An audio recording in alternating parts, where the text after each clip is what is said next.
Hey folks, this week we're talking about Audacity and bottles. Ubuntu Debian 13 is finally out. Things inside the kernel are complicated, but there's some neat stuff on the horizon. The Duckstation PS1 emulator had something of a dust-up with Linux this week. We get to the bottom of that. Oh yeah, and there's a really big AI lawsuit brewing that we talk about. You don't want to miss it, so stay tuned.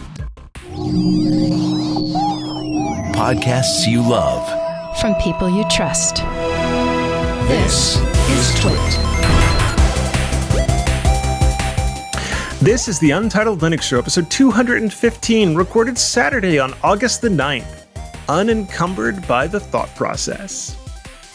Hey folks, it is Saturday, and you know what that means. We're going to get geeky with Linux and open source. We're going to talk hardware and software. It's going to be a lot of fun, and you don't want to miss it. So it is, of course, not just me. I've got the guys, two of the guys. Rob's not here, but I've got Jeff and Ken, and we're going to dive in and talk about some Linux stuff. And we're going to let Ken go first. And Ken is going to talk about, he's going to have the audacity to talk about Audacity and tell us what's new there. Well, I'm always happy to talk about Audacity, especially since, according to Marius, there's a new stable version coming out this week. Audacity 3.7.5 was released to fix several crashes, and if you are interested, to add Windows on ARM64 support. It fixes a crash during wave import when the audio file is up to 7 milliseconds long, a crash when using Macro Wizard, and I want to thank you, Haley Somerville, for fixing a crash when rendering Spectrum View. Now, we can also thank Dr. KDE Murray for introducing 32-bit PCM to the FLAC importer. Audacity has been available via PyApps on either an Ubuntu or Debian ARM32 or ARM64 OS. Now, as I'd mentioned previously, we hear it is now available for Windows on ARM or WOA, and that's WOA 11 only. We can thank Terrence Ordano for providing a WOA fork of FFmpeg that is required to get Audacity working on WOA 11. Wait. What is WOA 11? Windows on ARM version 11. Okay.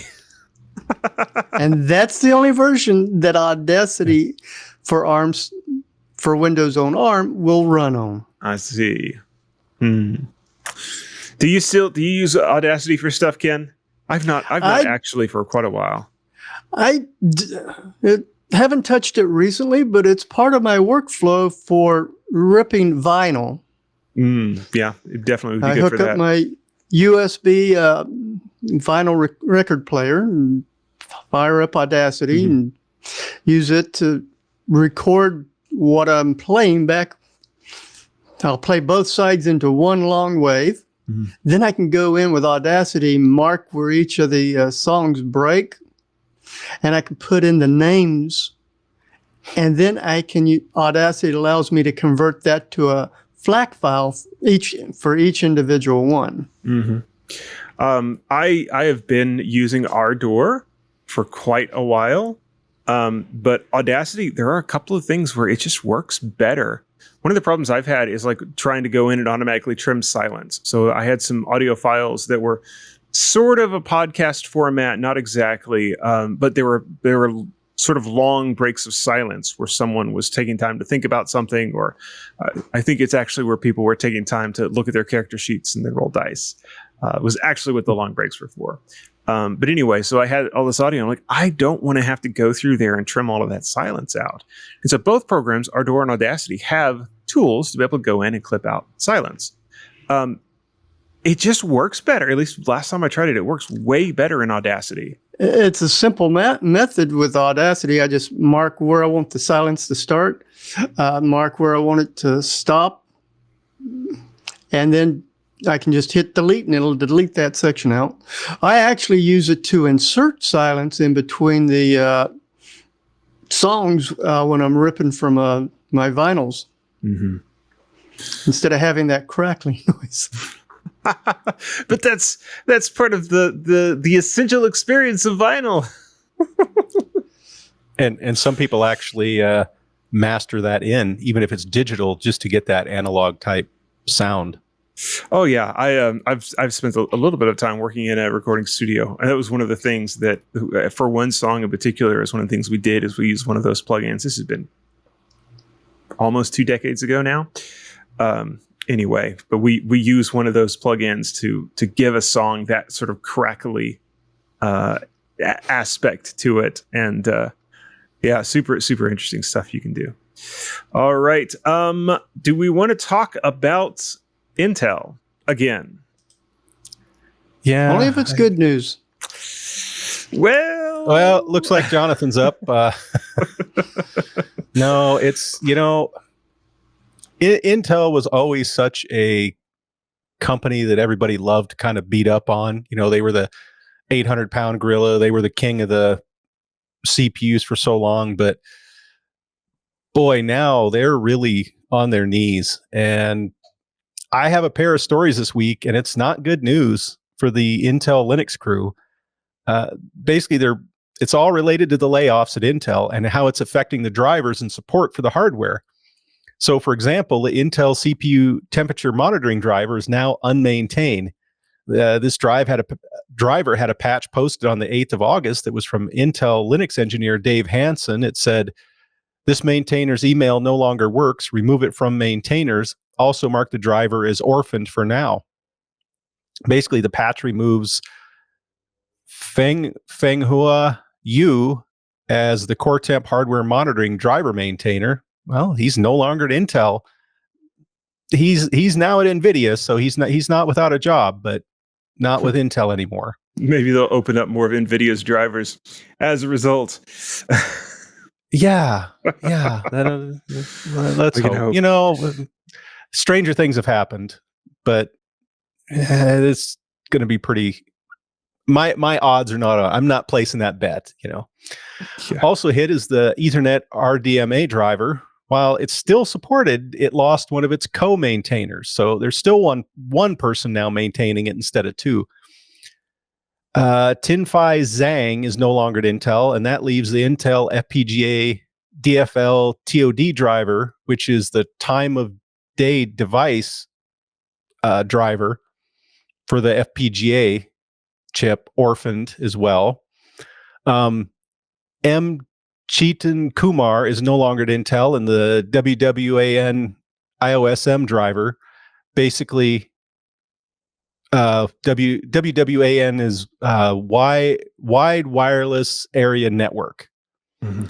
Now, this one isn't a surprise because Intel has exited the WWAN and modem business several years ago. So, this was coming anyway, because whatever they're supporting is older. But if you have an Intel M.2 modem and it's still in use, it could affect you down the road. Now, you'd think the code would be fairly stable, so you should get several more kernel revs out of it, but just be aware it's not maintained. So if for some reason a bug comes up, it is what it is. Patches are accepted. Patches are accepted. There's also the Intel Keen Bay DRM driver, which is also, or the maintainer's also not at the company. Anil S. Kevanshamurthy is no longer going to be working on kernel probes to help with the debugging and profiling. There's also other drivers that are going away, but they're also in products that Intel spun off and no longer part of the company. So like some of the others, this is kind of to be expected. Do take a look at the links in the show notes for deeper details into the drivers, which so far are not going to be supported. And there's some I didn't talk about, but are also going to be orphaned. So, I mean, they're not maybe quite as mainstream as some of the ones I mentioned, but there's others. So definitely take a look at the articles. Now, I do want to preface that this doesn't mean that someone in the future isn't going to pick them up. And, especially for future looking products, I would guess that someone's probably going to pick them up. either reassigned at Intel or someone outside the company is going to get access to some of the early documentation, and they'll be able to maintain and support it and add features. We'll give updates as we find out more on what's going on and what's going to be happening with the Linux drivers for Intel. So we'll keep you updated as we find out more. But for right now, more bad news. Yeah, it's worth pointing out that like it's even possible that some of these guys will continue working on these drivers at their new positions. That's not an entirely impossible thing. That sort of thing happens sometimes. So like some of these guys, they got removed as maintainers because that email address no longer is active.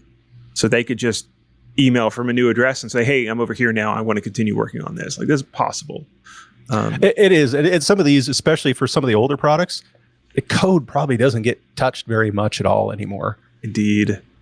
Hopefully. Indeed. So if it's pretty much on sustaining and you're not doing a lot of heavy lifting, they might just say, yeah, I'll just keep my name on it with, here's my new email address. Mm-hmm. I'll spend the 10 minutes every quarter to tweak it or whatever and call it good. It does make you wonder, though, how much of this is related to them not maintaining Clear Linux anymore. I think they're losing. Go ahead, Jonathan. I think it's both repercussions from getting rid of a bunch of engineers, the layoffs that they're doing at Intel to try to right the ship. Yeah, they're laying off thousands of people globally. They're shutting down fab projects. Every site is losing people. I mean, a lot of people. And management, I thought I heard something like they want to reduce it by 2/3 or something like that. They want to really cut out a lot of management. Mm-hmm. And they're like trying to get rid of about 25% of the headcount at Intel to trying to right the ship, because they're in pretty dire straits right now. Yeah. And especially with the upcoming tax season. Yeah. And they were talking, well, some of the board members wanted to spin off the foundries, the fabs, and sell them to TSMC, but then the CEO didn't want that, and he thinks it's core. And so there's some varying viewpoints in the boardroom about what should be done, but I don't think TSMC wants them, because you can't just take them over and run them. Yeah, there's a lot of intricacies in there to even if your tool set mostly aligns, there's so many little details that things can run differently that it would be a major undertaking to take it over and make it work right, and especially at those cutting edge geometries. And so Intel is under a lot of churn and chaos right now as they try to get their legs under them again. Yeah. I'm pretty sure I saw somewhere a statistic about like the percentage of drivers in the kernel that is now orphaned. I'm not seeing it though at the moment. I want to say it was something like 8%. 8% of the kernel is orphaned. Something kind of crazy like that. I don't immediately see it though. So, somewhere there I saw that statistic. But yeah, interesting stuff. It's been fascinating to watch, like this question of, as we sort of see economic hard times for some of these businesses, where are they cutting and what are the things that they are cutting? And where open source is in some cases taking the hit. Yeah, interesting to see. Well, and I could see someone going, we have all these products that we're still supporting that we spun off that division a few years earlier. Why are we still supporting it? Just cut it right now and we're done and walk away. It's a reasonable call to make. It's not unreasonable for them to do that. So I'm still sad about Clear Linux going down. But on the flip side, there is a new distro to take its place. Probably not a one-for-one replacement, but we now have a pre-alpha of KDE Linux. And I have been skeptical of this, and I'm still a little skeptical of this. But Project Banana is now in pre-alpha, and you can go grab it and test it. There's some interesting things about it. It's not a demonstration distro. That's KDE Neon. No, KDE Linux is it's going to be an end user distro. They're looking for it to be extremely stable. And it's going to be, well, it's built on top of Ubuntu LTS. Sorry, that's Neon. I knew that didn't sound right when it came out of my mouth. No, it's built on top of Arch. It's actually very similar to Valve's SteamOS. KDE Linux will be an immutable distro, which is sort of all the rage right now. And for good reason. It's the easy way to get new people onto Linux and make it difficult for them to destroy it and make it no longer boot. Looks like they're going to do a dual read-only Btrfs root partition. Some interesting stuff here. And again, pre-alpha, very early days for this, but you can actually go test it, which is pretty cool. They're also KDE Linux only supports recent NVIDIA GPUs for which NVIDIA supplies FOSS drivers. So at this point, they are not packaging the NVIDIA drivers, which is going to make that kind of a non-starter for some people. And because it's an immutable distro, it's going to be difficult to get those installed. You have to work really hard to be able to do that. Basically, go in and break your system to be able to fix it. KDE Linux, it's interesting stuff. I'm probably not going to run it. It's probably not for me. Yeah. So is the goal just to test KDE with newer hardware than Neon, or newer software than Neon? From what I am reading, they actually want it to be a full-blown stable end user daily driver distro. Yes, it is not just a demo. Just like SteamOS. Yeah, but really, how is that different than, your like Cashy, where you can get KDE on it, or was it I have some of the same. It just seems like we already have Arch distributions, several flavors that have KDE as an option already. How is this? Yeah, as different? I said, I have been skeptical of this. I think the KDE guys should be focusing on building the desktop and not trying to make a full-blown distro. I think that you've got multiple really good options. Like if you want an immutable, really good KDE desktop, go run one of the Fedora immutable spins, put KDE on it. Or one of the Ubuntu. There are more options. There are a bunch of options out there. And if you're adventurous, go with something Arch-based. Well, that's what this is. Maybe there wasn't an Arch-based KDE immutable distro out there. I don't know. It's strange, but it's one of those things where it's like if somebody wants to work on it, then okay, fine. Nothing wrong with that. I hope the people that have been working on KDE don't go and start spending their time on this instead. That's my main concern. Yeah, I just don't want to see kind of reinventing the wheel when it's like this stuff's already out there. Yep. That is the thing that comes to mind. But it's out there. You can go test it. Go grab the ISO. Looks like the author of your article, Liam Proven, thinks that this could one day be a bulletproof system, or it's intended to be. That's the whole point of the immutable. Yeah, it's the whole point of immutable. So it. But I hear that with every new distribution. It's hot. Immutable Linux is hot. Everybody likes it. You hear that about some of the older distributions. Yeah, I don't know. That have immutable system drives. Yeah. All right. Do we want to talk about bottles? Are bottles immutable? It's sort of kind of the same flavor of thing. I might be stretching it just a little bit. Just a little bit. If you're unencumbered by the thought process, sure. But this week, Bobby Borisov and Christine Hall report that Bottles has funding. Both Bobby and Christine cover the Bottles project's rough financial patch's impact on its development project. And I think even Rob touched on that a couple of episodes ago. In fact, Rob, I think, even asked people to help donate to support Bottles a little bit. Well, Bobby reports that Bob's request, as well as Mirko Brahman's, didn't go unheard. Quoting Christine, "Hallelujah! Bad news has been followed by good news."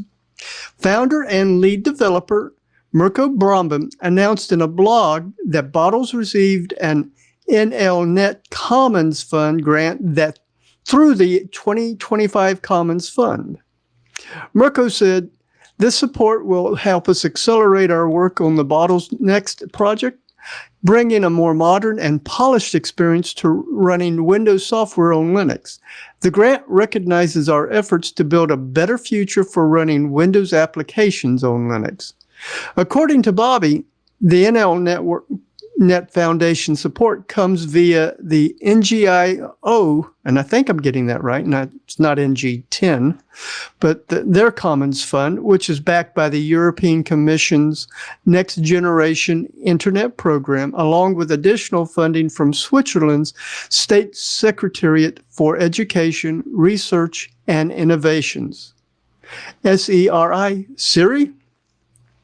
Now, according to Christine, the amount of the grant hasn't been made public, but the NLNet Commons Fund typically awards grants ranging from 5,000 euro to 50,000 euro. I think that probably converts to about $5,800 US, maybe up to $58,000 US per project, with some larger projects receiving as much as 150,000 euro. Now, Bobby and Christine also provide more details about the 2025 Commons Fund and the NGIO Commons Fund, so I do recommend reading their articles if you want the nitty-gritty details. Also, as you travel down that rabbit hole, you might even stumble over what System 76 provided to Bottles next. So, Jonathan, are you using Bottles? Not Bottles itself, no. I use Lutris for stuff like that, and it has some bottling built into it. And then, of course, Steam has the sort of the same, using wine prefixes as well built into it. So there's several different ways to kind of accomplish this. And Codeweavers uses Bottles if you get the actual Codeweavers wine. Mm-hmm. Yeah, there's several things out there that sort of let you accomplish this.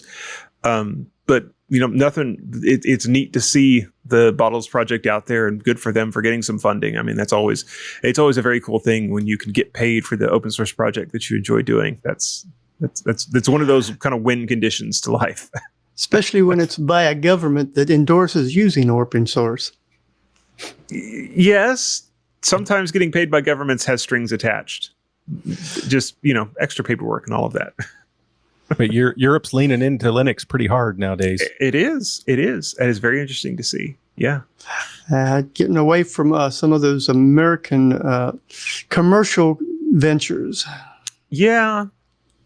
I, personally, and I say this as an American, it doesn't bother me so much that they're American ventures, but that they're proprietary and closed source ventures that, I'm sort of afraid of that no matter what country a company is from. And I have very little trouble. It does not bother me at all to run hardware or software from pick your country. I say that with some caveats because I'm not naive, but the quality of the code and the openness of the code is way more important than the country of origin. And how often it phones home?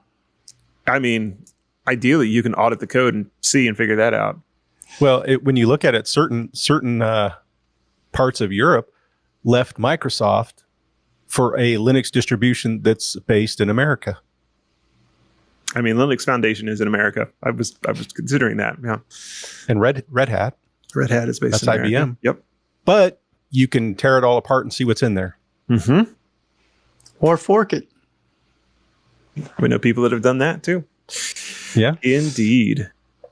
All right. So, speaking of trouble in paradise, what is up with Duckstation? And in fact, Jeff, what is Duckstation? And then what's the deal with it? So, in case you've not heard of it, Duckstation is a Sony PlayStation Gen 1 emulator, also known as a PS1 emulator. So, it has a goal of being highly accurate, and it's developed to run on many different platforms. Well, the problem is that the developer of Duckstation is looking at dropping Linux support totally because of an issue with Arch and the AUR. AUR is Arch's set of repositories. The story behind this started when the author made a package build script, PKGBUILD script, and this was to help resolve issues which were coming up in unofficial AUR packages. The author states that the problem is the official guidelines are being ignored, and they're using broken packages, which then users come back to him with complaints. So the author pulled the package build script because of the many complaints. You know, he's not happy that he's getting all this, and he's not happy that he can't request removal of the packages in the AUR, which have been a problem, because he has to disclose a bunch of personal details to Arch to make that happen. So the author had this to say. So this is step one. Next step will be removing Linux support entirely, because I'm sick of the headaches and hacks for an operating system that only comprises 2% of the user base, and I don't even use myself. So he's very unthrilled with the flack he's getting over this. Now, I'm sure there's a lot of people thinking, okay, we'll just fork it and continue on. Well, there's a hitch in that giddy up. Previously, the software was released under the GPL version 3 license. But in 2024, the license changed to the CC-BY-NC-ND license. This is the Attribution Non-Commercial No Derivatives 4.0 International Deed. Well, that's a mouthful. So attribution, you must give all appropriate credit, provide a link to the license, and indicate if changes were made. You may do so in any reasonable manner, but not in any way to suggest the licensor endorses you or your use. Non-commercial, of course, you may not use this material for commercial purposes. No additional restrictions, so you may not apply any legal terms or technological measures that legally restrict others from doing anything the license permits. Here's the one that kills a fork. Repackage, even if a community repackage. No derivatives. If you remix, transform, or build upon the material, you may not distribute the modified material. So you can't fork it in any way, basically, without being in violation of this license. I think I found the problem. I think I know. I gotta break in here. I think I know why he was having problems.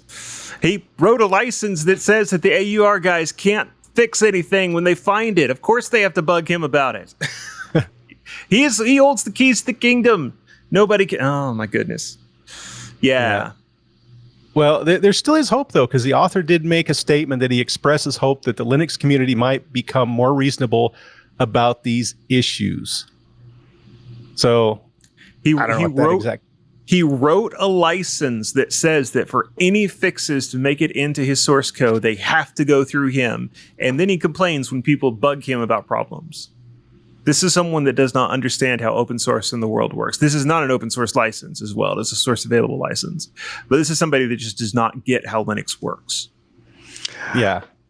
I mean, I just basically hope this all gets sorted out. But as we say a lot here, we'll keep everyone updated as events warrant.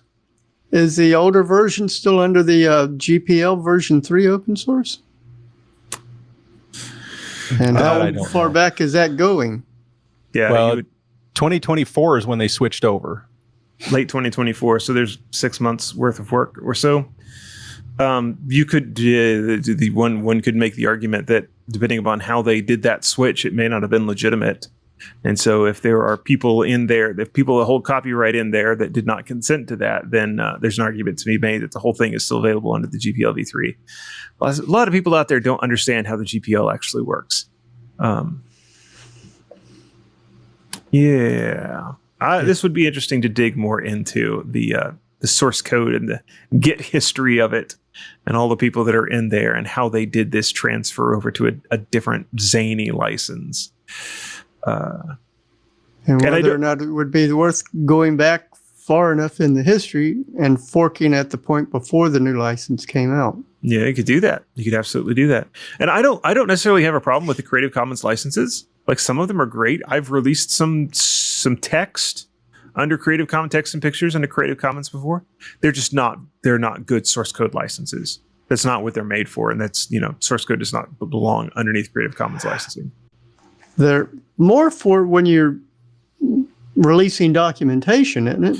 You can do it for documentation. They work for writing like prose poetry documentation. A lot of pictures get released under Creative Commons. Video, music gets released under Creative Commons, and because they're very easy to understand. Like, what do I want people to be able to do with this? What do I not want people to be able to do with this? So by attribution, when somebody uses it, my name needs to go on there. No commercial, you can't make money from it. No derivative, I don't want you to remix it, essentially. And, it's very clear to understand. And they've got these different flavors, and you can sort of mix and match. That's why it's popular. People like the Creative Commons because of that. But it's just, most of those are not, they're not compatible with the definition of open source. And, there are really good reasons why we have the definition of open source that we do. And this sort of highlights one of the ways that can go wrong. When you say no derivatives, it makes it very difficult for people to fix bugs. So, all right, let's take a look at Bcash FS. Yes, so there's some stuff going on in the kernel, and there's a couple of stories on Phoronix about this. And I basically wanted to give folks an update that we still don't know for sure what's up with Bcash FS. It's just sort of stayed. Nothing has changed yet. As of the last I've seen, there was a pull request made by Bcash FS developer, Kent Overstreet, and it's just sort of been ignored. There was a question posted about what's going on here, and nobody has answered it. Kent says it's still his kernel. If he wants to remove it, that's his choice. That's sort of where it boils down to there. So that is the story I linked to. I actually saw a second story on Phoronix, and I'm just now taking a look at it. Apparently, there's an ongoing discussion, and an anecdote around Butterfs came up. Somebody from Meta talked about Joseph Batchik, actually, talked about how the Meta infrastructure is built completely on Butterfs and its features. And he says, we have saved billions, with a B, a Bravo, billions of dollars in infrastructure costs with the features and robustness of Butterfs, which is definitely interesting to see. All kinds of fascinating stuff going on around this. And I don't know what's going to happen. Torvalds has not chimed in.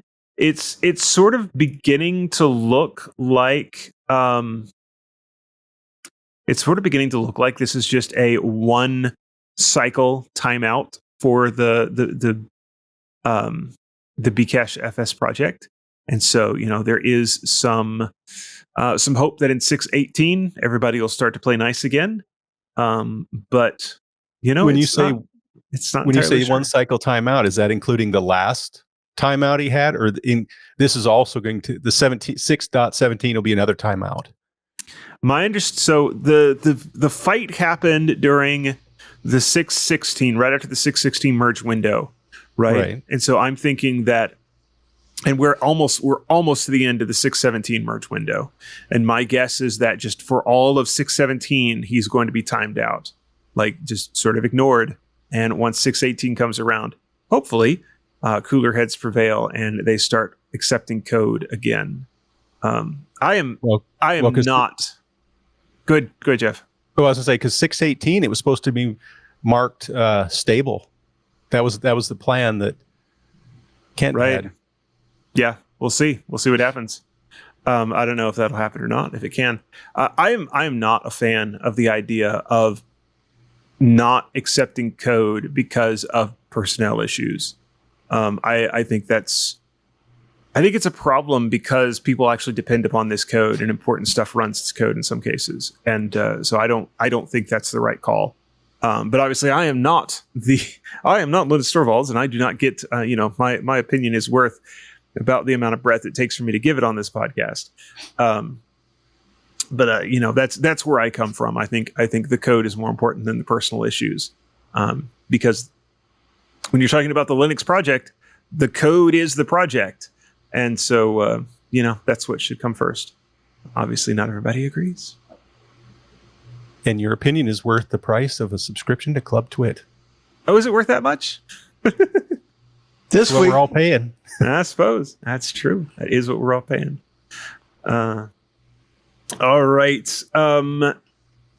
If we don't have any more thoughts about that, it sort of just is what it is, and we're waiting to see what's going to happen. And so people know the merge window should close tomorrow.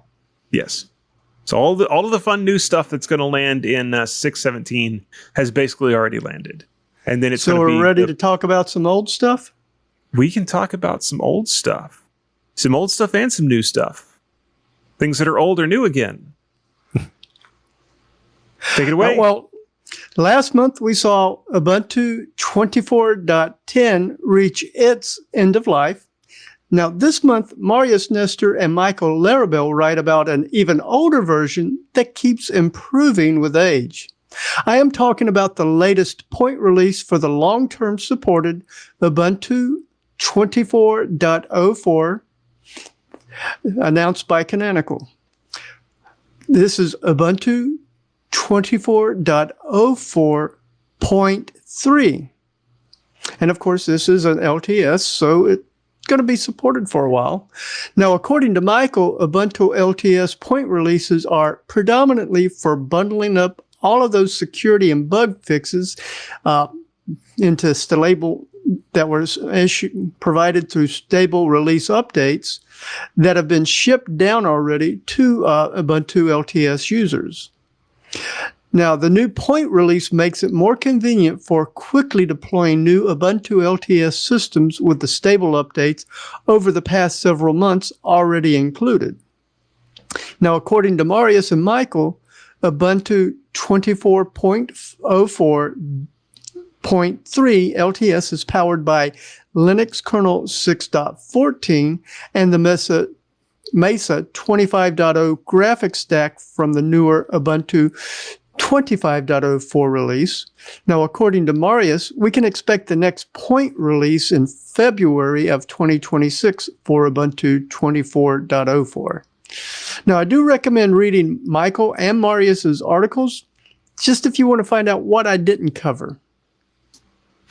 Yeah, so it is interesting that this is happening now because something else just happened, and that is that Debian 13 just released. Debian 13 Trixie is now officially out. I believe today. I think today is the day. Today is Debian Day. Today. Yes, Saturday. Saturday the 9th, I believe, is Debian Day. So not only do we get a point release of Ubuntu, we also get Debian 13.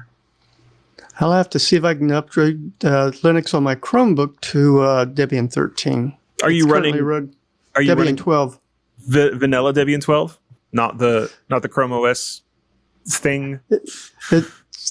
Well, I went from 11 to 12 on it when 12 came out. Yeah, very cool. You know what's interesting? So, like, Debian is becoming a little bit more popular again. They've made some changes and people are sort of looking at Debian again. But Debian is an upstream for so many different things. Not just Ubuntu, but like Raspberry Pi OS, for example, is one of the big ones. And so I don't know how long it's going to take the Raspberry Pi guys to get the Pi OS 13 out the door based on Trixie. But that's going to happen before too much longer. And so you may not be excited about Debian 13, but newer stuff on the Raspberry Pi should be exciting for anyone that's got one. And so there's trickle down effects that will happen in various different places, even if you're not actually running Debian anywhere. Well, and I don't. Go ahead, Jeff. But I was just going to say, Jeff, you go. Okay, thank you. I'm not sure if it's really accurate, but a little while ago, I saw a pie chart of Linux users, and it was Debian and Debian-based distributions, so your Ubuntu's and all that kind of stuff. It was about 2/3 of the Linux market, and if you take out Debian, you take out Red Hat, and you take out Arch, there's not a ton of distributions that aren't based off of one of those three. But Debian was kind of the juggernaut of the house. Yep. Yeah, Ken. Well, I'm just going to mention that didn't we cover Debian 13 going to include a new version of apt? I know we talked about Debian 13. I don't remember off the top of my head all of the things that are baked into it, but I know there are some interesting things in there. Would not surprise me if there's a major update for apt. I'm running the new apt right now. Mm-hmm. So they've got some release notes here. What's new in the distribution? Official support for RISC v64, hardening against rope and COP/GOP attacks, HTTP boot support, improved manual page translations, spell checking support in Qt Web Engine web browsers, 64-bit time TABI transition. They're fixing the 2038 bug. Good for them. They did a Debian progress toward reproducible builds. Yes, Jeff. apt is 3.03, so that is the new version with the cleaner interface, and it looks a lot pretty. 12 does not have it. 12 is on 2.6.1, so Trixie will be the first one where you get the clean, nicely formatted apt, and it's so much better than the old wall of text that just kind of bleh. Not surprised. Yeah, so a couple of things that stick out to me here in the rest of this list from what's new in Debian 13. Progress towards reproducible builds. They're not there yet, but it's on their radar. And that's actually a fairly important thing for distros to get these days, is to be able to do reproducible builds. And then the other one is they're moving to Plasma 6 in Debian 13. So a reasonably modern desktop experience too. So very cool. Some good stuff in there. Yeah, they'll be running Qt 6.8.2 with that. I'm looking at, and the Plasma desktop will be 6.3.6. If you look at DistroWatch and you click on Debian, and if you scroll down a bit, it'll give you the major packages. And then if you really want to know, you can hit like see all packages, and it'll just give you all sorts of information on what versions. It'll have what the latest version is, and then what the version is in the current setup. Yeah. Good experiment for somebody would be to probably in a VM, put in Debian, and then try to install the Cosmic desktop over it. That would be very interesting to try to get Cosmic on Debian. Probably, I'm sure there's a way to do it. I don't know if it's officially packaged yet or not, but I'm sure someone will have a guide on how to do that shortly. Inevitably. Yeah. All right. But Cosmic is still alpha, I believe, right? Have they hit beta yet? I don't remember. If they haven't, it's coming soon. Let's see. They're waiting for a special occasion to announce it a bit. The current alpha says the robot says that the current alpha 7 version is being described as pretty solid. And that is what I was remembering as well. Yeah, alpha 7 is the latest, according to system76.com. And yeah, they're also calling it Epoch 1, Cosmic Epoch 1. So it sounds like they're getting very close to a beta. And in fact, their blurb here says, only a few months out from release. So maybe Alpha 7 is sort of a sly beta in and of itself. Oh, that could be. So there's something interesting about Cosmic, and that is that it is a Wayland only desktop environment. And that's sort of been a problem for some things like, browsers. I think Jeff has a story about that. I do. Well, for Chrome, Firefox has been Wayland friendly for a while, but the next major Chrome release will auto-detect which Linux display is being used and then decide which part of the Chrome software should be used, the X11 part or the Wayland part. Now, the software in Chrome, which will do this, is called Ozone, and it's the abstraction layer that handles the graphics. Currently, it defaults to X11, even if the system is running Wayland. So now, this causes things like fractional scaling in Wayland to have not such good effects. Like, so it'll make your Chrome window look blurry if you have fractional scaling turned on. It's also officially known as interpolation blur. That's because X11 can't handle the fractional scaling. So now, instead of defaulting to X11, the system is going to try to use Wayland if at all possible. So if you are running Wayland, this is if the Ozone layer is set to auto. So you can still be forced to X11 if desired. So if you are running something and you get something weird, you can still use the X11 and go through X Wayland and all that like it's currently doing. But now they're going to have auto as the default setting for the next major update. So, and the other thing they talked about is changing to Wayland. The input should also seem snappier with less lag, and because you're not forcing everything through X11. So, like I said, we should see this in Chrome 140. But if you're the impatient type and want to try it now, it is possible. So you can go to Chrome://flags in a new tab, locate the ozone-platform-hint flag, and set it to auto in the drop-down menu, and then quit the browser. They said don't relaunch it, quit it, so then it'll come up fresh again. Mm-hmm.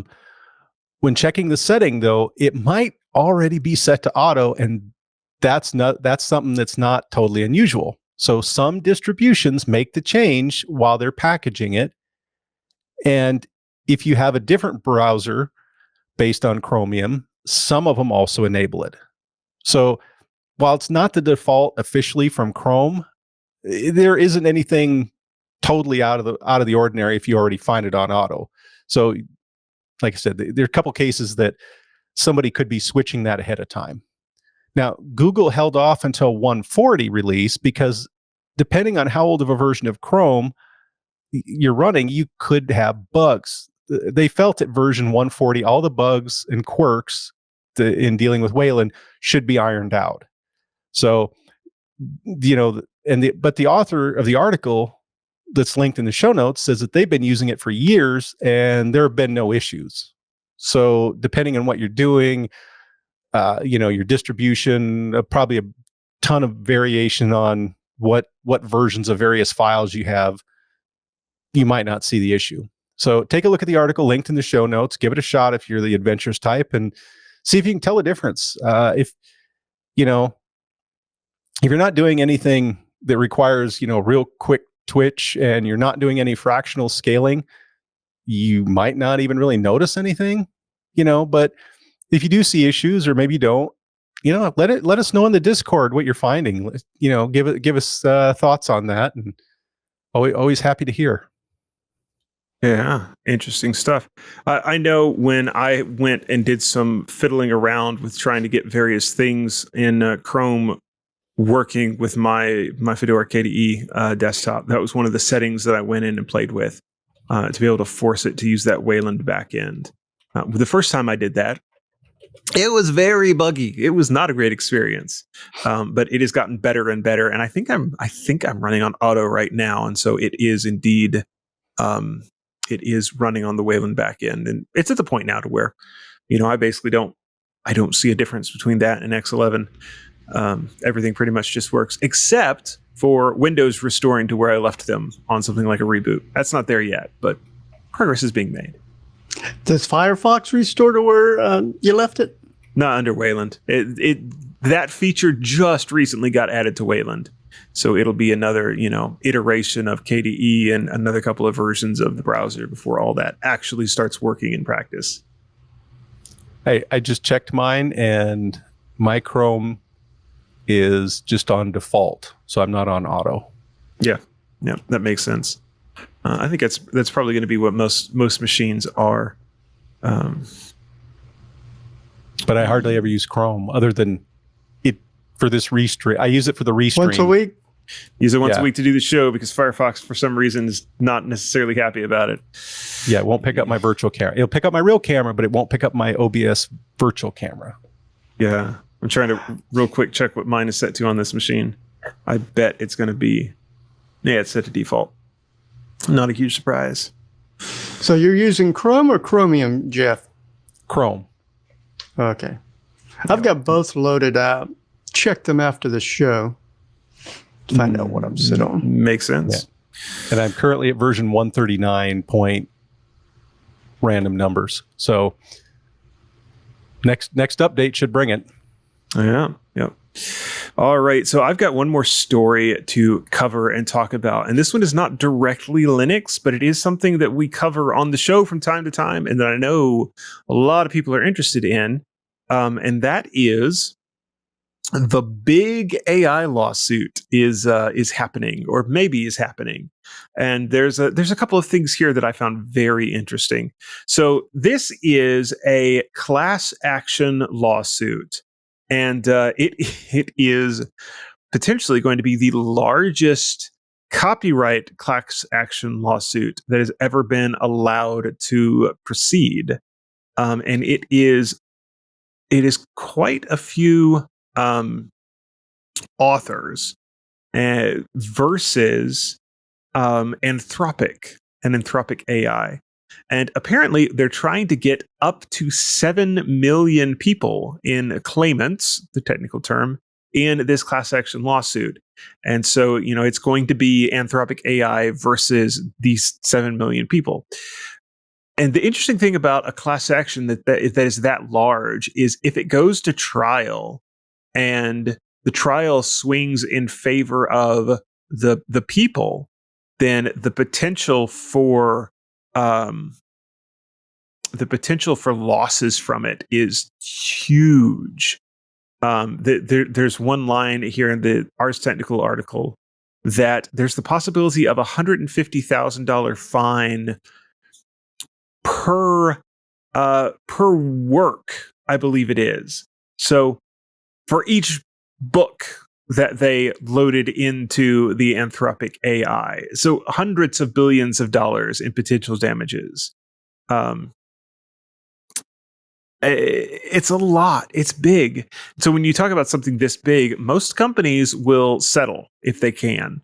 What Anthropic is actually trying to do is to block this mega lawsuit and say, no, these all need to be handled individually, because when you have these individual lawsuits, there's less risk in taking one of them to trial. If Anthropic loses, they pay out a much smaller amount, and then they can settle the rest. Whereas if you do it all as one big block, just the numbers are ridiculously huge. It's company ending, right? It would be the end of Anthropic if they got a judgment of this size. There were a couple of other things that were really interesting here. And one of them is that the judge that is overseeing this, that Anthropic essentially criticized in their their filings on this and some of the statements that they've made. It's Judge Alsup. And those of you that have been watching sort of the Linux world might remember Judge William Alsup. He was the guy that originally tried the Oracle v. Google case over Android. And very famously, in the middle of a court session, they were talking about the range check function. So this is in the Android case. And the judge says, I know what range check does. It makes sure that the numbers you're inputting are within a range. I'm reading from the court documents now. And if they're not, they give it some sort of exceptional treatment. It is so that witness, when he said that a high school student would do this, is absolutely right.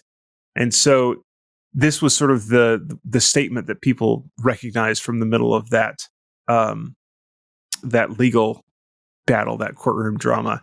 Wait a second, Judge Alsop actually knows how to code. And one of the things that you heard is he taught himself Java to be able to try the case, which is sort of true. But apparently he had been programming for decades in things like BASIC and various languages. And so all that to say, Judge Alsop knows how technology works. He is one of the ideal judges to have his hands on this particular case because he has a clue about how technology works. Some judges and lawyers even do not. He seems to. So that kind of made me feel good about this. I have, over on Floss Weekly, I have actually asked a lawyer about the AI question. And we sort of spitballed, well, what would happen if you had, and we described sort of a case like this, where you had authors come up against an AI company and say, what you're doing, training an AI off of our works is copyright infringement. And it was very interesting to me. The lawyer's comment was, you can't put the genie back in the bottle. And that's really interesting here, because, like, even if, let's say worst case scenario, even if this kills this particular company, right? Even if Anthropic is ruled against and goes under, people are going to want their AIs on the internet, and I have to agree with him. I think no matter what the court rules, there's no stopping LLMs and training LLMs on this data. There's going to have to be maybe a little bit more care taken. There may be going to have to be sneakier about it. I'm not sure how all of that's going to wash out. But I have to agree. I do. No matter what the courtroom says, I do not see a future where we give up on training AIs on public data. It's just too powerful of a tool. And too many people want it too badly. This is the sort of thing that you sometimes see new political parties and new political movements formed over, right? So I could see even a political party come out of this that is the AI party, and their stick is, we want to redefine how copyright works so that we can have working AI. It is an incredible time that we are in. And I don't know what's going to happen with this particular court case, but it is so fascinating to watch. Well, there's so many nuances there because, they say, well, I get okay, I wrote this, I should have rights to it, and somebody's using it. And then you hear, oh, well, AI can just spit out, parts of a book.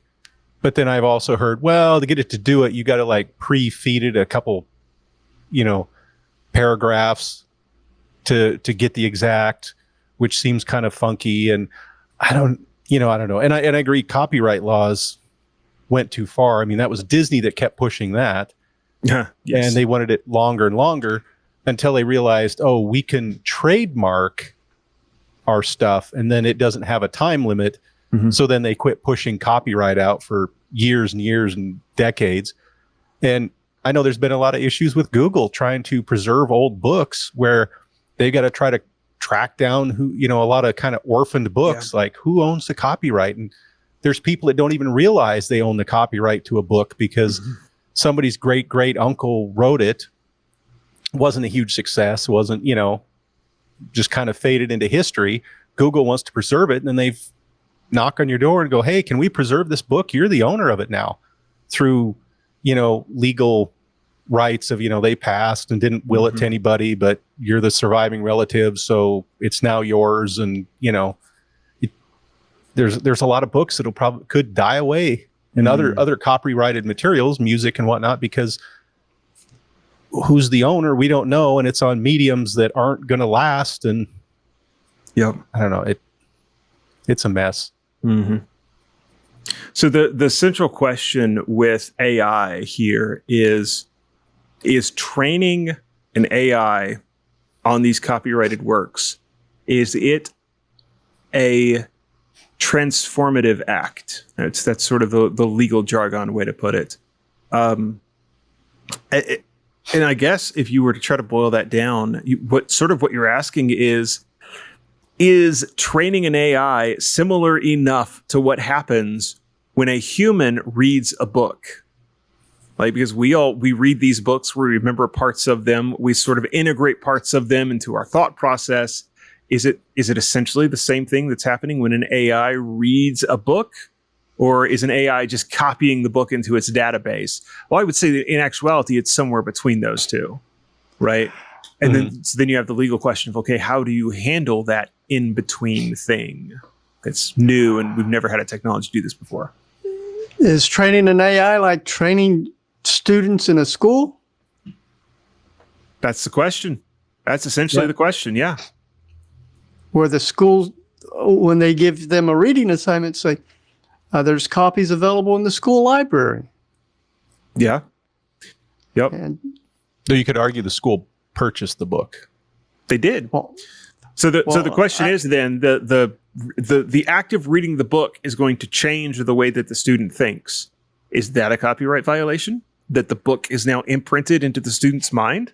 Is memorization a copyright violation? Is plagiarism of it when you're writing that book report a copyright violation? You know, it's interesting that you mentioned that because there are some really well-defined rules about what makes something plagiarism. And, you know, it's not just, you know, you've lifted this many words in a row without putting it in quotation marks. Like, that's one of the ways you can plagiarize. It's also possible to plagiarize by using the same like sentence structure. So you can take someone's sentence and put synonyms in for the words, right? That is still plagiarism. Technically speaking, it is still plagiarism, even if you've used a synonym for all the words. If you have the same thought in the same order, it is considered plagiarism.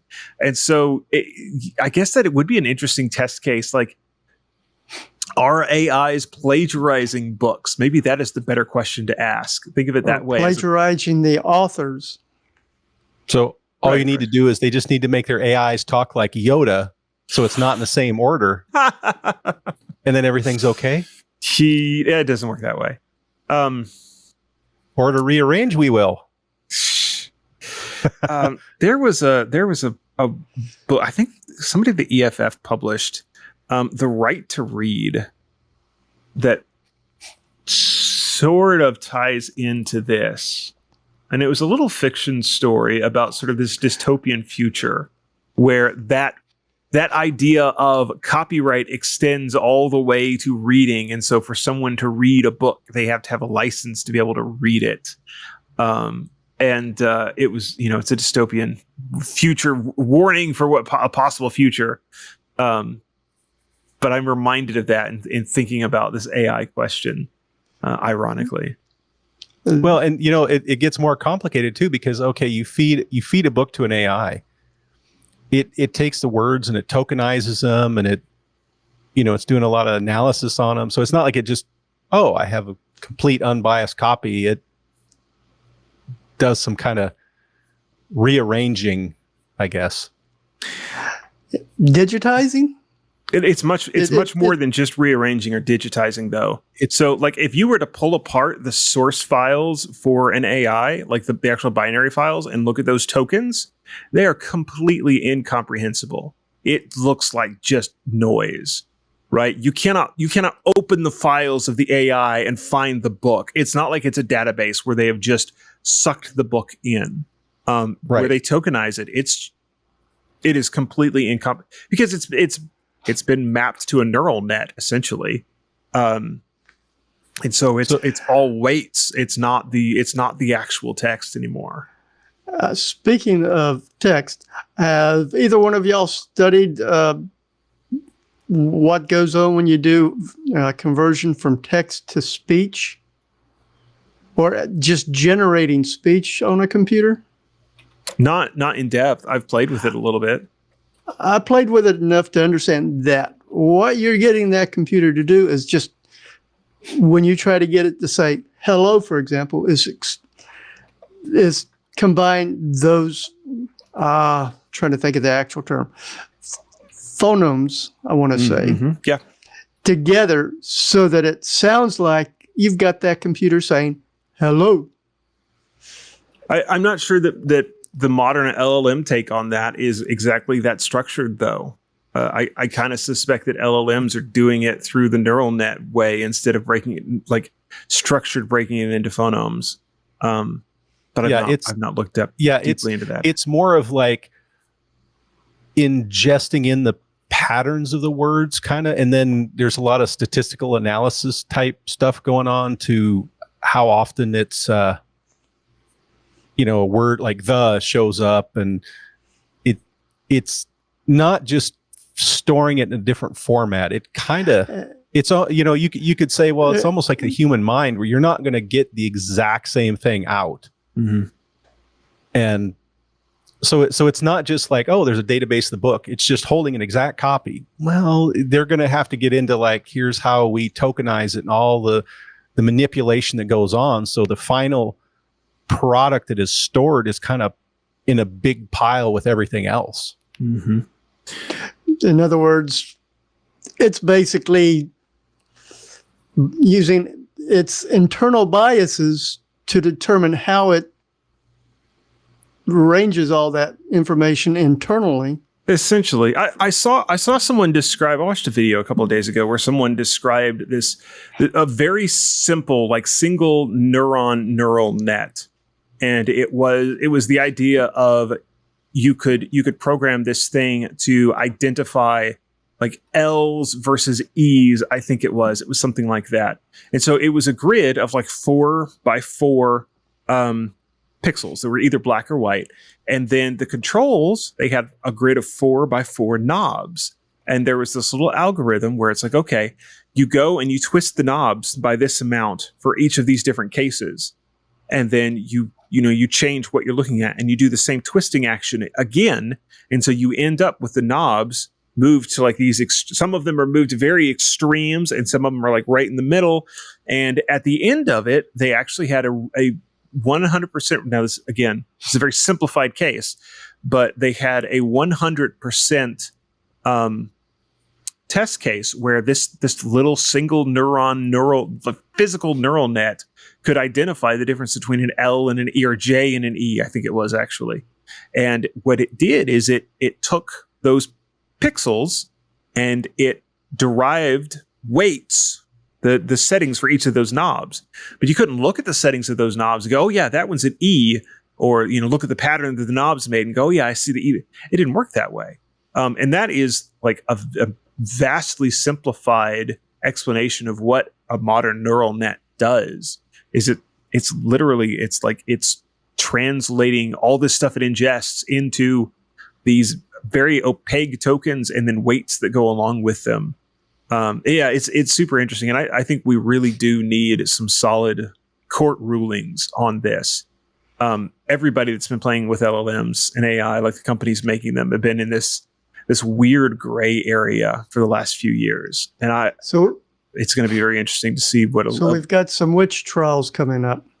I mean, any sufficiently advanced technology is in its signals over magic, right?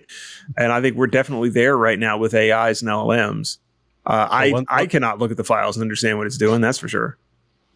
Well, maybe I can speak a little more intelligently once I read from Steve Gibson, the Stephen Wolfram, what is ChatGPT doing and why does it work? So I can at least better understand some of the concepts of AI. Yep. Interesting stuff. Yeah. All right. I'm sure that we will follow up on this story because it's not Linux, but it's in our wheelhouse somehow. It's definitely something I'm interested in. Well, and a lot of AI work is being done on Linux. True. Even before the show, we were talking about the new AI 395 processor from AMD, and it's now in a desktop format. Well, one of the big things that they have in there is some chips to do some of the processing to run AIs. So you can run AIs locally and things like that. And it's getting enabled a lot in Linux because it's such a Linux is a hot spot for AI. We'll just put it that way. Absolutely. All right. So let's get into some command line tips.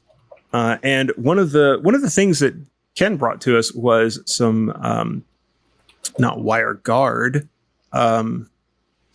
Wire Plumber? Well, no, the other Wire Plumber is the control program. What's the actual daemon called? Pipewire? Pipewire, thank you. I was looking for something that started with wire, and the only other one that was coming to mind was WireGuard, and that's definitely not right. No, you brought definitely not Wireshark. No, not Wireshark either. Anyway, you brought Pipewire stuff to us, and I have a decent understanding of Pipewire. There is a companion program to that I understand hardly at all, and that is what you're starting to cover now. And so I'm actually pretty excited to learn more about Wire Plumber. Yes. This week, I'm introducing the command wpctl. I have no idea how to pronounce that as a single word, but this is a command that lets you control Wire Plumber objects and settings from the command line. Let me go ahead and switch over to my terminal here so everybody can see. And as you can see, I've got wpctl space -- help typed in. I'm going to hit enter. And that tells you how you can use wpctl. Basically, you use it along with one of the commands that it's got listed below. I'm going to touch on using status this week. Now, as you look down, it also says that you've got the options of -h and, as I just used, -- help to show your help options. Now, you can also pass -h after a command to see command-specific options. So I'm going to go ahead and type wpctl space status space -h. And you'll now see it gives that usage again. Then it gives the command we're asking for help with, which is status. And it displays the current state of objects in Pipewire. And you've got the general help options, but it also gives you application options. In other words, the options you can use with status to, for example, display device and node nicknames. You'd use -k or --nick. And to display device and node names instead of description, you'd use -n or --name. So I'm going to go ahead and use -n now. And when I hit enter, it gives a whole slew of information about my Pipewire setup. It tells you what your Pipewire daemon's called, gives you the version. You notice it says 1.4.7 there, Jonathan? Mm-hmm. And then it gives you the user at localhost.local domain in this case. And it also gives you a cookie colon followed by a number. I don't know if that's a file or why. I haven't had a chance to dig into that. But what's really interesting is that right below that, it gives you the clients that Pipewire has. And again, it gives you the version, a user, and a PID. So if you want to explore to see what those clients are doing, you can use that PID. That may be something we need to cover in the future, is how to look at process IDs. Because I don't think we've actually covered it, just how to kill them. I think that was back in episode 30 by you, Jonathan. Yeah, I think so. Then going on further down, it gives information about my audio devices, syncs, sources, filters, and streams, as well as video devices, syncs, sources, filters, and streams.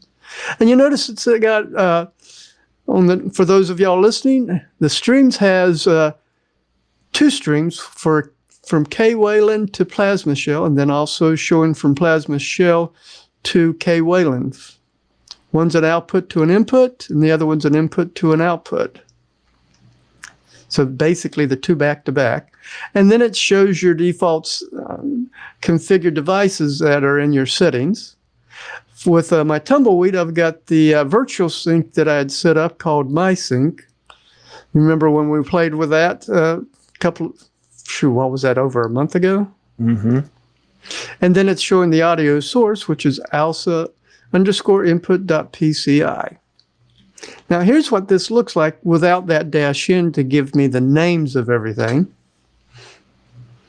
And just looking at the bottom there, you'll see that the video device changed from a V4L2 virtual device to OBS virtual camera.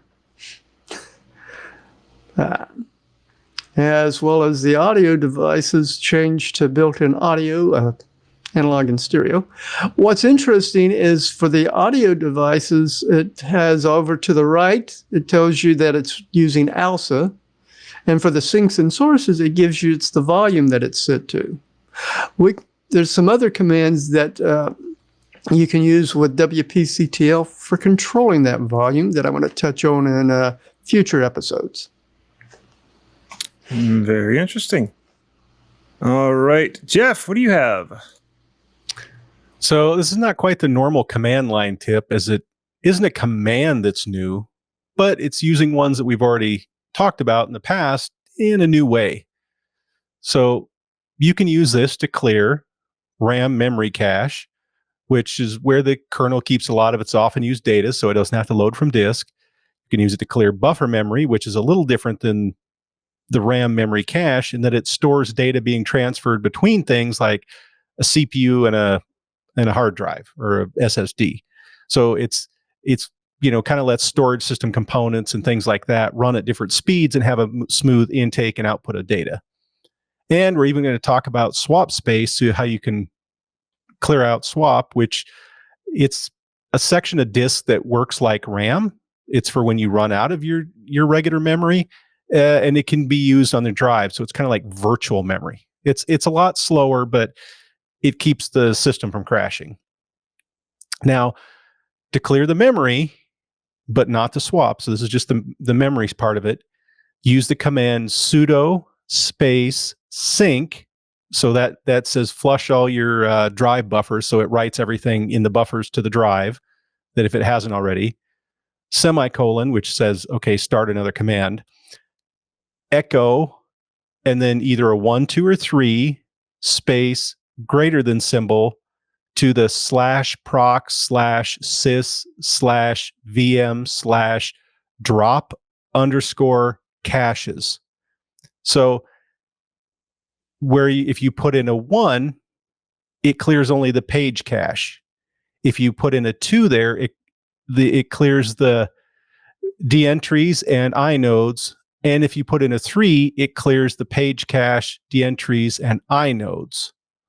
Now, if swap space needs to be cleared, you can use sudo space swap off space -a, and then you use sudo space swap on space -a.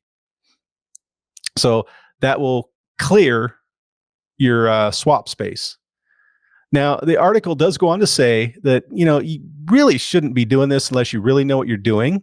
Because, for example, you could have a high machine load from, say, you have a lot of users, and then you clear the cache, but it's under high load, and all of the information that was being pulled from the cache, because it was being frequently utilized, now has to come from your drive or drives, and it could cause problems. You could possibly even have a crash because too much stuff is all, log jammed up at once, trying to pull all this data from a drive, which is extremely slow compared to your RAM cache.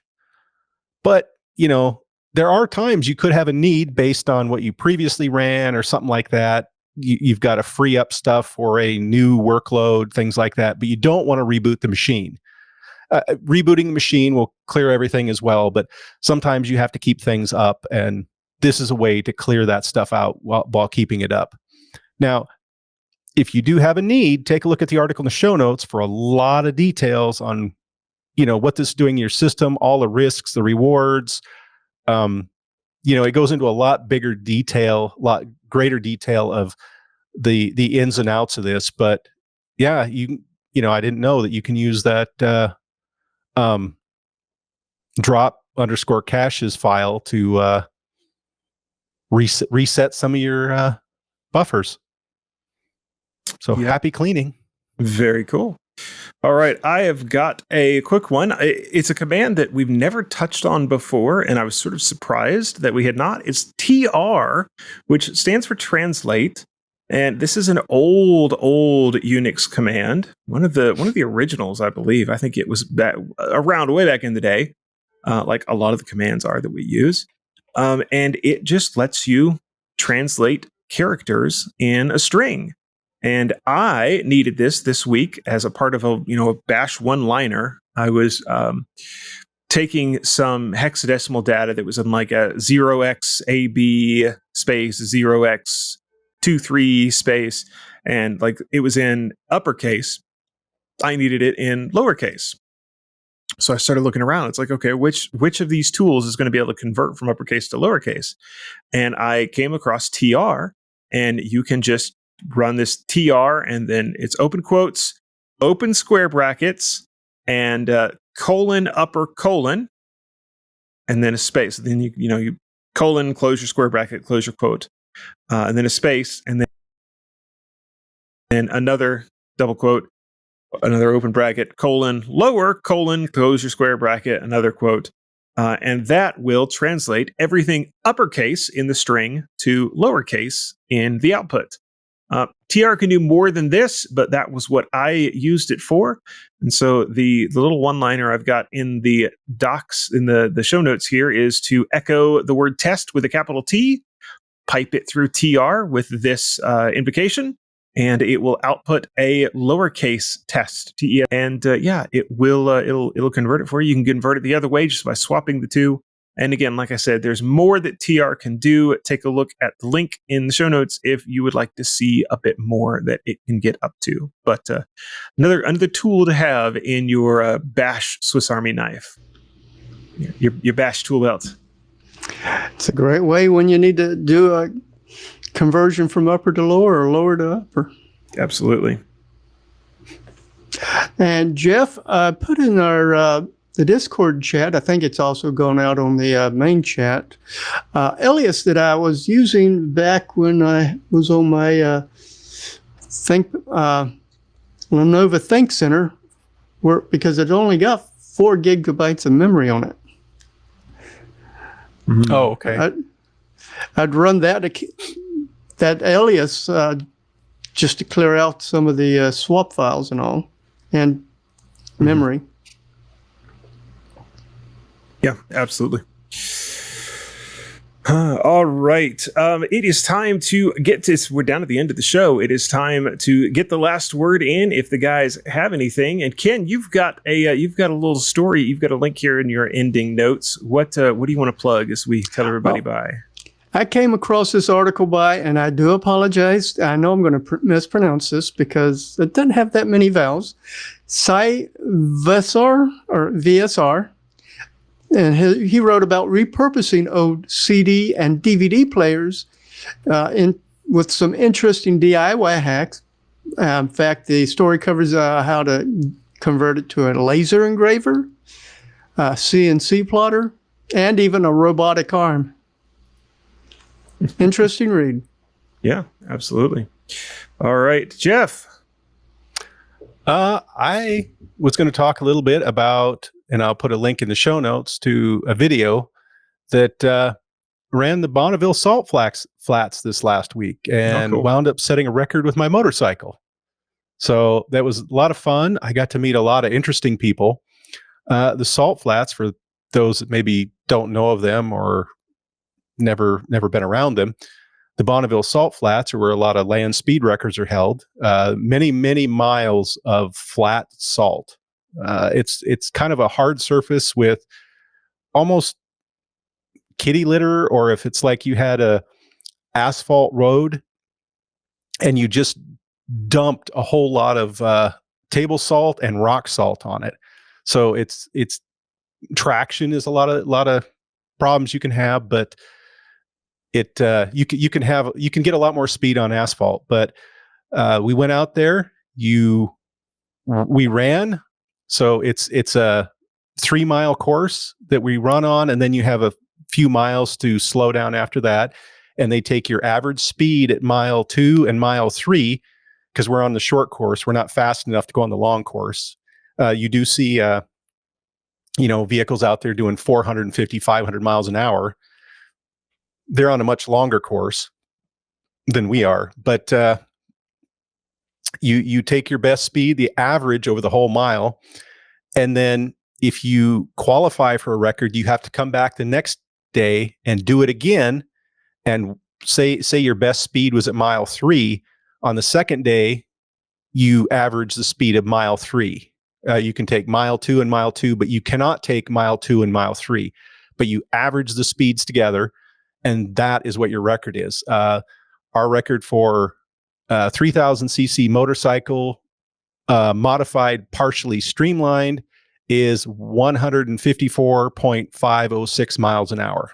So that was a lot of fun, and got to meet a lot of interesting people. It's a Triumph Rocket 3, which I was running. Met a couple from Japan that could barely speak English, but they had a 1953 Triumph. So we kind of bonded over that, and just through very broken English, they described what they did to it, and they asked about our motorcycle, and it was really a fun time. We got a couple selfies with them. Met a crew from Australia, talked to them for a bit. Rick Porter and his friend from London doing a story on the Salt Flats, and talked to them. And of course, people from all over the U.S. You name, I should say North America.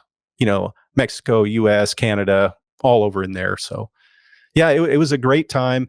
A link in the show notes. I will put a link to a buddy of mine who did a bunch of videos on it, and he was actually the driver of the bike. He's a lot smaller than I am, so you kind of try to get the smallest, lightest person you can on him.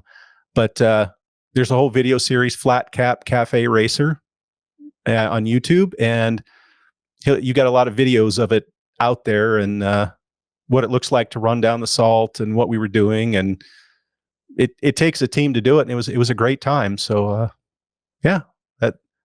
that's my plug for the week. So everybody have a wonderful week. Yep, very cool. Appreciate it. Thank you guys for being here. It's been a lot of fun. The one thing I want to plug is Hackaday. That is where you can find my other stuff. We've taken about a 3-week break from Floss Weekly, but we are back this Tuesday. We've got somebody lined up for next Tuesday as well. And so the schedule is finally filling back up there. It's also where my security column goes live on Friday mornings, if you want to check that out. And then the other thing to let you know about is Club TWiT. Don't forget about that. If you love the show, you love the network, and you want to support it, Club TWiT is the best way to do it. It's not much more than the price of a cup of coffee per month, and it gives you access to the ad-free shows, behind the scenes, and some other bonuses, access to the Club TWiT Discord as well, which is a lot of fun. So you should definitely take a look at that. Thank you, everyone that's here, both those that watched, listened live, and on the download. We appreciate it, and we will be back. We'll see you next week on the Untitled Linux Show. From Silicon Valley boardrooms to tomorrow's AI breakthroughs, if you need to keep up to date with tech, you need TWiT.tv. At TWiT, we're tech experts who understand what's happening and can keep you in the loop. And we do it in a thoughtful, informed, and fun way. Start your Sundays with This Week in Tech, a roundtable of tech journalists and people in the know with a rundown of the week's most important tech news. But that's not all. All week long, you can stay ahead of security threats with Steve Gibson and Security Now. Keep up on all things Apple with MacBreak Weekly. Listen to the most informed Microsoft experts in the world with Paul Thurrott and Richard Campbell on Windows Weekly. Our flagship shows feature tech's most respected voices, giving you the insight you need to understand and benefit from the changing world of technology. We give you analysis you won't find anywhere else, so you can make smarter business decisions and take advantage of the technologies transforming your world. Whether you're a CEO, IT professional, or simply passionate about technology, TWiT's network of shows gives you the edge you need in today's digital landscape. Don't miss a minute. Subscribe to TWiT.tv today.